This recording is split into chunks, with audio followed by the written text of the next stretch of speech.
جی بیٹا، بسم اللہ الرحمن الرحیم۔ آپ کو یاد ہوگا کہ کل کے لیکچر میں ہم نے ایک بڑا آسان سا لانگ کویسچن پڑھا تھا، دو قومی نظریہ، یاد ہے؟ اس میں ہم نے اس کی تعریف پڑھی، ہم نے اس کا ارتقاء پڑھا، پھر ہم نے سر سید، پھر ہم نے چودھری رحمت علی، پھر ہم نے علامہ اقبال، اور اینڈ پر میں اپنا قائد اعظم محمد علی جناح۔ ٹھیک ہے، یہ ہم نے پڑھا۔ کل ایک کاکا چھٹی پر تھا، مجھے لگ رہا ہے کہ وہ چھٹی پر تھا، نہیں آئے ہوئے تھے کل؟ اوکے، شاباش۔ تو یہ بیٹا ہم نے ایک کمپلیٹ لانگ کویسچن پڑھ لیا۔ آج کا جو لانگ کویسچن ہے، بولیے ذرا کیا لکھا ہوا ہے بیٹے؟ ہندوستان کے مسلمانوں کی معاشی محرومی۔ یہ جو ٹاپک ہے نا، یہ آپ نے پہلے بھی پڑھا ہوا ہے اور اسی پاک اسٹڈی کی بک میں پڑھا ہوا ہے، اور میں نے آپ کو تھوڑا سا اس وقت سمجھایا تھا۔ یہ جو آپ نے ایک ہیڈنگ پڑھی تھی، نظریہ کے ماخذ میں، sources of ideology of Pakistan میں، آپ لوگوں نے ایک معاشی مقاصد کی ہیڈنگ پڑھی تھی، کچھ یاد آ رہا ہو اگر؟ آج سے 70-80 سال پہلے جب آپ چھوٹے چھوٹے ہوتے تھے، اس زمانے کی بات ہے۔ ہاں، معاشی محرومی کے نام سے کوئی ہیڈنگ پڑھی تھی بیٹا، اس کے اندر بھی یہ ساری سٹوری موجود تھی۔ آج دیکھو ادھر، میں آپ کو تفصیل سے تھوڑا یہ اس بات پہلے سمجھا دیتا ہوں، ٹاپک پہلے سمجھیں کہ ٹاپک کیا ہم پڑھنے جا رہے ہیں۔ جب ٹاپک سمجھ میں آ جائے گا تو اس کے بعد پھر آگے آپ کے لیے پرابلم نہیں رہے گی۔ ذرا میرے پترو دیکھو، آپ یہ بات جانتے ہیں کہ چلو میں ویسے تو ادھر تھوڑا سا بیٹے پیچھے، یہاں دیکھیے، یہ 1857 میں آپ جانتے ہیں کہ بر صغیر میں کن کی حکومت تھی؟ انگریزوں کی۔ بر صغیر میں دو بڑی قومیں رہتی تھیں، کون کون؟ مسلمان اور ہندو۔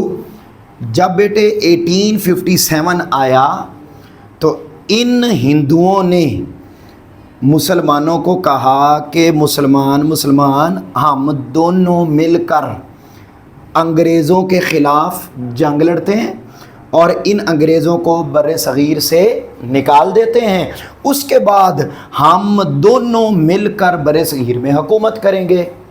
بیٹے مسلمانوں نے ان ہندوؤں کی، ان کاڑے کلوٹے چوڑے مسلی کھوجے بنگی چرسی ملنگی اور ڈنگر، ان ہندوؤں کی بات مسلمانوں نے مان لی۔ جب بیٹے بات مان لی، جنگ شروع ہو گئی۔ اب یہ بات پڑھی ہوئی ہے پہلے یا نہیں پڑھی ہوئی؟ جنگ بیٹے شروع ہو گئی تو، لیکن وہ حکومت میں تھے، یہ عوام تھے، ان کے پاس اتنا اسلحہ نہیں تھا جتنا ان کے پاس تھا، جس کی وجہ سے یہ جنگ دونوں جیتنے میں ناکام ہو گئے اور ہار گئے اور جنگ جیت نہ سکے۔ میرے پترو، جب جنگ جیت نہ سکے تو جیسے ہی ہندوؤں کو پتہ لگا نا کہ اب ہم جنگ ہار رہے ہیں، تو یہ بیٹا تیزی کے ساتھ چلاکی کا مظاہرہ کرتے ہوئے یہ ہندو بیٹا کن کے ساتھ مل گئے؟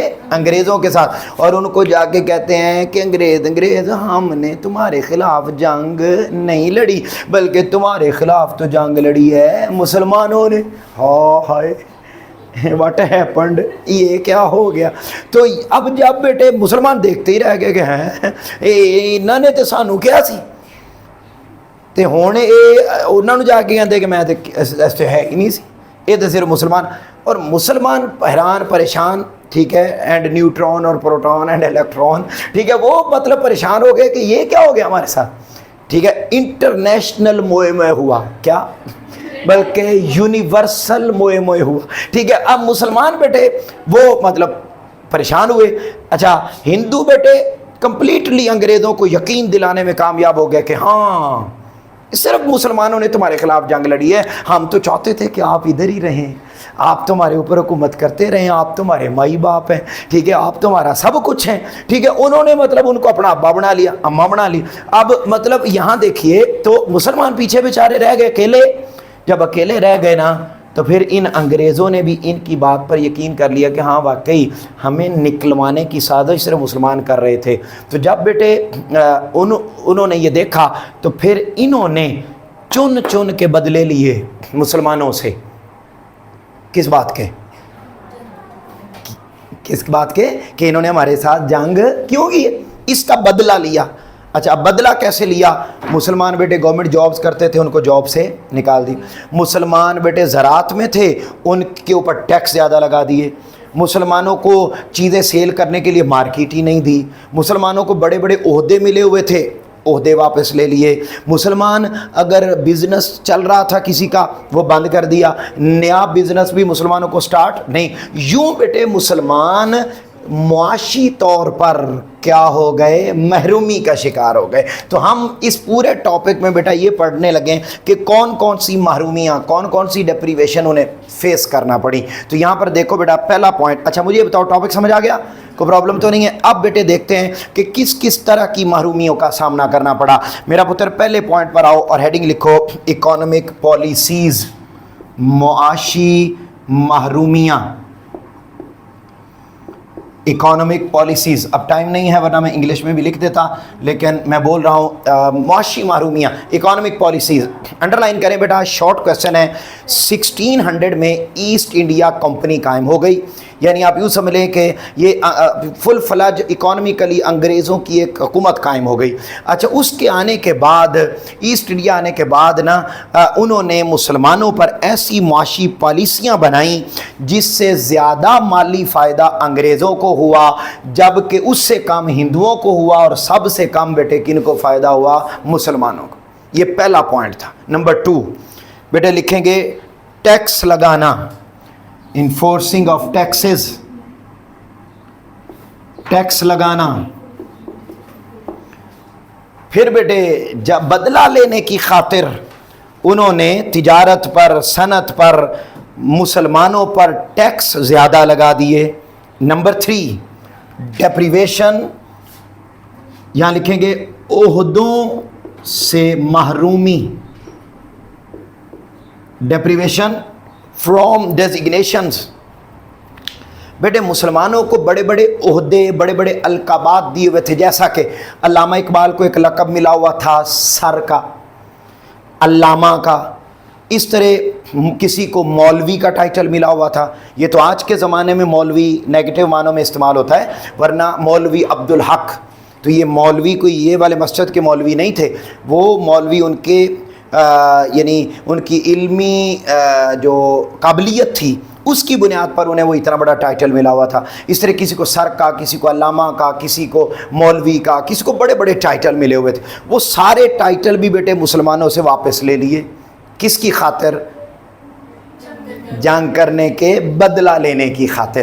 یہ دیکھو بیٹا لکھا ہوا ہے، تو انگریزوں نے مسلمانوں کو تمام عہدوں سے ہٹا دیا جو ان کے آباء و اجداد سے ان کے پاس چلے آ رہے تھے، اور جب عہدے جب نہ ملے مسلمانوں کو تو معاشی طور پر وہ کمزور ہو گئے، اور وہ بیٹے صرف ٹائٹل ہی نہیں ملتے تھے بلکہ ان کو ساتھ پیسے بھی ملتے تھے، تو وہ پیسے بھی بند ہو گئے، تو یوں معاشی طور پر مسلمان کمزور ہو گئے۔ اگلا بیٹے لکھیں گے وہ ہے جی ہندوؤں کو ترقی، ہندوؤں کو ترقی۔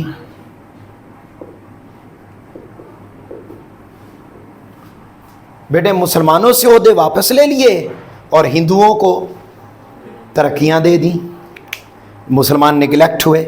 اگلے پوائنٹ پر آ جائیں، ڈیپریویشن آف پراپرٹیز، زمینوں سے محرومی۔ اسی طرح بیٹے مسلمانوں کے پاس زمینیں تھیں جو گورنمنٹ نے ان کو دی ہوئی تھیں یا لوگوں کی اپنی تھیں، وہ زمین اب اس میں وہ کھیتی باڑی کرتے تھے، تو جب بیٹے وہ زمینیں ہی ساری لے لیں تو مسلمانوں کے پاس کھانے پینے اور بیچنے کے لیے کچھ رہا ہی نہ، جس سے سسٹم گڑبڑ ہو گیا اور معاشی طور پر محروم ہو گئے، کمزور ہو گئے۔ اگلا بیٹے لکھیں گے ملازمتوں سے محرومی، ڈیپریویشن آف جابس، ملازمتوں سے محرومی۔ اب اسی طرح بیٹا لوگ جابز کرتے تھے، اسپیشلی فوج کی گورنمنٹ، فوج میں جاب کرتے تھے، ان کو ساری سرکاری ملازمتوں سے نکال دیا۔ پھر بیٹے اگلے پوائنٹ پر لکھیں گے امن و امان کی خرابی، تھریٹ ٹو سیکورٹی، امن و امان کی خرابی۔ بیٹے انگریزوں کے دور حکومت میں بر صغیر میں امن و امان کی بڑی صورتحال، مثلا چوریاں، ڈکیتیاں، قتل و غارت گری یہ بہت ہوتی تھی۔ اگر کسی مسلمان کے پاس کوئی فصل ہوتی بھی اور وہ اسے اپنی فصل سے مارکیٹ میں سیل کرنے کے لیے لے کے جاتا تو رستے میں اس کو لوٹ لیا جاتا. تو یوں مسلمان اپنی پکی پکائی فصل کو بھی سیل, اور ان کے پاس پیسے نہیں آتے تھے. جب پیسے نہیں آئے تو کس کا شکار ہوئے؟ معاشی محرومی کا شکار. اب آپ دیکھو نا بیٹے, آپ صرف ہیڈنگز یاد کریں اور اندر آپ اپنے لفظوں میں لکھ دیں, اٹس اوکے, کوئی یہ قیامت نہیں ہے. اس کے بعد بیٹے اگلے پوائنٹ پر آ جائیں اور لکھیں گے ذرائع نقل و حمل پر tax, tax on means of transportation, ذرائع نقل و حمل پر ٹیکس, ذرائع نقل و حمل پر ٹیکس. ذرائع نقل و حمل کہتے ہیں مینز آف ٹرانسپورٹیشن. یعنی فار ایگزامپل بیٹے فصل ہے, پک گئی, اب اس کو کسی ٹرک میں لاد کر, کسی بڑی گاڑی میں لاد کر آپ لے کر جائیں گے. اب ہوتا کیا تھا, فصل پک گئی, اس کو ٹرک میں لاد لیا. پہلے ہم نے یہ پڑھا کہ وہ تو رستے میں لوٹ لیا جاتا تھا, اور اگر لوٹا نہ جائے تو رستے میں جگہ جگہ پر ٹیکس اس پہ اتنے لگتے تھے کہ فصل پر خرچہ زیادہ اور پروفٹ کم ہوتا تھا. سمجھ تو نہیں آ رہی؟ تو رستے میں ٹیکس اس کے اوپر بہت زیادہ لگتے تھے. یہ بیٹے لکھا ہوا ہے. اس کے بعد آخری پوائنٹ بیٹے کسانوں پر ٹیکس. اسی طرح بیٹے جو ٹیکسز آن فارمرز, کسانوں پر ٹیکس. اب ایک بندے کی اگر پہلے نمبر پر تو زمینیں چھین ہی لیں, جو آپ نے پیچھے پڑھا, زمینیں چھین ہی لیں, اور اگر کسی کے پاس کوئی بچ بھی گئی اس پر بھی اتنا ہیوی ٹیکس لگا دیا کہ اس کو اینڈ پر کچھ بچتا نہیں تھا. تو یہ بیٹے وہ ان انگریزوں کی مسلمانوں سے بدلہ لینے کی خاطر یہ وہ پالیسیز تھیں جو انہوں نے اپنائیں, اور یوں مسلمانوں کو کیا کر دیا گیا؟ معاشی طور پر محروم کر دیا. میرے پتر اگر کوئی بات سمجھ میں آئی ہو تو بتاؤ. ہیں ساری اور گئی ادھر ہی, چلو ادھر بٹھا لو. ہاں بھی ویس خان کلیئر ہے بیٹے, شاباش. جی میرا پتر.